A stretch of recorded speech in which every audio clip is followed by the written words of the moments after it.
Le champ de soya ici ressemble à bien des champs de soya du Québec. Mais il est en fait un laboratoire à ciel ouvert où l'on fait des essais de semis à taux variable en utilisant une nouvelle méthode révolutionnaire. Je vous invite à venir le découvrir avec moi.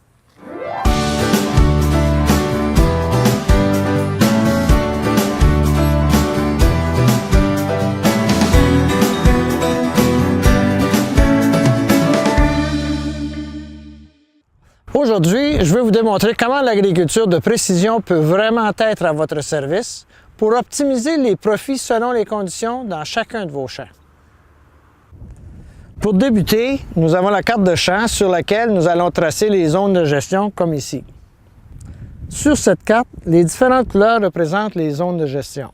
On établit des zones de gestion d'après les rendements antérieurs, d'après les types de sol ou toute autre variable qui va rendre cette zone de gestion uniforme. À partir de notre carte de zone de gestion, on arrive à la carte de prescription, qui est à dire les taux de semis variables selon les zones. Alors nous avons la couleur mauve ici qui détermine un semis à taux plus faible, aller à la couleur jaune, un semis à taux plus élevé. Qu'est-ce qui distingue cette méthode? Au préalable, des taux de semis sont déjà prescrits pour chacune des zones de gestion. À l'intérieur de chacune des zones de gestion, ces taux de semis doivent être validés pour avoir le taux de semis optimal. Je vous explique. Dans cette zone, nous avons une zone de gestion. La couleur jaune représente le taux prescrit. Alors, pour vérifier si ce taux est notre taux optimal, on y place des blocs avec des taux de semis différents. Avec les données accumulées du capteur de rendement, nous sommes maintenant en mesure d'identifier qu'est-ce qui pourrait être le taux de semis optimal.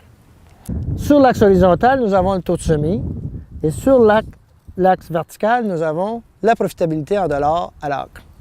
Dans ce cas ici, le taux de semis prescrit, représenté par le point bleu, on peut identifier la profitabilité en dollars à l'acre établie.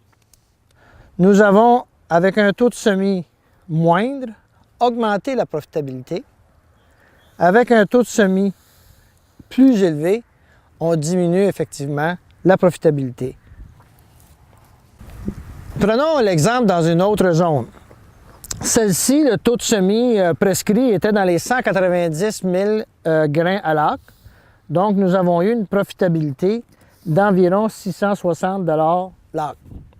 On remarque, si le taux de semis avait baissé, 175, 170, on baisse également la profitabilité.